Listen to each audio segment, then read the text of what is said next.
মাউসিল অঞ্চলের নিনোভা নামক এক জায়গার অধিবাসীদের জন্য হজরত ইউনুস আলাইহিসসালামকে আল্লাহ তাআলা নবী হিসেবে প্রেরণ করেছিলেন। এরপর ইউনুস আলাইহিসসালাম সকল অধিবাসীদের আল্লাহর পথে চলার আহ্বান করেন, কিন্তু তারা ইউনুস আলাইহিসসালামকে অস্বীকার করে এবং নিজেদের পাপাচার চালিয়ে যায়। এক পর্যায়ে ইউনুস আলাইহিসসালাম তাদের অবাধ্যতা দেখে তাদের জনপদ থেকে বের হয়ে যান এবং যাওয়ার আগে সতর্ক করে দিয়ে যান এই বলে, আমি এখান থেকে যাওয়ার পর 3 দিন পর তোমাদের উপর আযাব নাজিল হবে। যখন তিনি তার জনপদ থেকে বের হয়ে গেলেন, এরপর তার উম্মতরা তাদের নিজেদের ভুল বুঝতে পারল। তারা তাদের অন্যায়ের বিষয়টি অনুভব করতে পারল।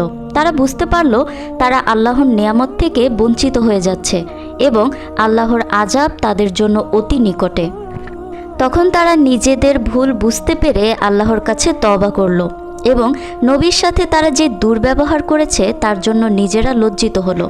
তাদের তওবার কারণে আল্লাহ তাআলা তাদেরকে ক্ষমা করে দিলেন। আল্লাহ তাআলার পক্ষ হতে তাদের জন্য যে আযাব অতি নিকটবর্তী ছিল তা থেকেও আল্লাহ তাদেরকে মুক্তি করে দিলেন। এদিকে ইউনুস আলাইহিসসালাম জনপদ থেকে বের হয়ে তিনি ঠিক করলেন অন্য দূর কোনো দেশে চলে যাবেন। এরপর তিনি অনেকের সঙ্গে নৌকায় চড়লেন। নৌকাটি কিছু দূর যাবার পরই উত্তাল ঢেউ লেগে নৌকাটি ঘুরপাক খেতে লাগলো। নৌকাটি প্রায় ডুবে যাওয়ার মতো অবস্থা।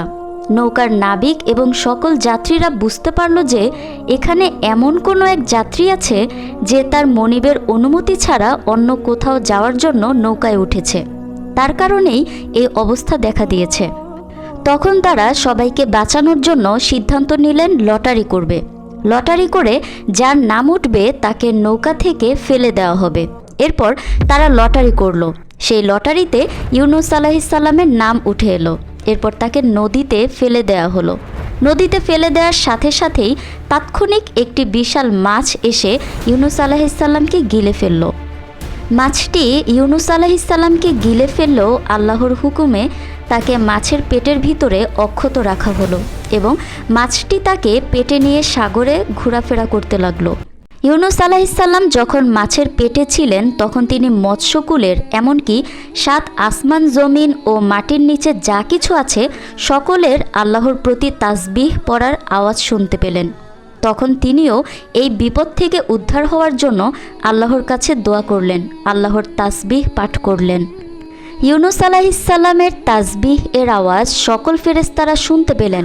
তখন ফেরেশতারা আল্লাহকে বলেন, হে আল্লাহ, আমরা এই জনমানবহীন স্থানে একটি মানুষের আওয়াজ শুনতে পাচ্ছি। তখন আল্লাহ তাআলা তাদের জানালেন, এটা আমার বান্দা ইউনুসের তাসবিহের আওয়াজ, তাকে আমি মাছের পেটে আটকে রেখেছি। এ কথা শুনে ফেরেশতারা আল্লাহ তাআলার নিকট ইউনুস আলাইহিসসালামের জন্য সুপারিশ করলেন। ফেরেশতাদের সুপারিশ মঞ্জুর করে আল্লাহ তাআলা মাছকে নির্দেশ দিলেন ইউনুস আলাইহিসসালামকে নদীর কিনারায় রেখে যেতে। আল্লাহর নির্দেশে মাছটি ইউনুস আলাইহিসসালামকে নদীর কিনারায় ফেলে রেখে গেল। এ বিষয়ে পবিত্র কোরআনে বর্ণিত হয়েছে, ওয়াজান্নুনি ইয যাহাবা মুগাদিবান ফাযান্না আল্লান নাকদিরু আলাইহি ফানাদা ফিজ যুলুমাতি আল্লা ইলাহা ইল্লা আনতা সুবহানাকা ইন্নী কুনতু মিনাজ জালিমিন ফাস্তাজাবনা লাহু ওয়ান্নাজাইনাহু মিনাল গাম্মি ওয়া কাযালিকা নুজিল মুমিনিন।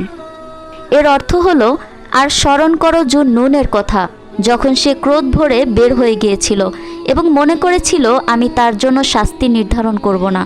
অতঃপর সে অন্ধকার হতে আহ্বান করেছিল, আপনি ছাড়া কোনো মাবুদ নেই, আপনি পবিত্র মহান, আমি সীমা লঙ্ঘনকারী। তখন আমি তার ডাকে সাড়া দিয়েছিলাম এবং তাকে উদ্ধার করেছিলাম দুশ্চিন্তা হতে, এবং এভাবেই আমি মুমিনদের উদ্ধার করে থাকি। সূরা আম্বিয়া আয়াত 87 থেকে 88।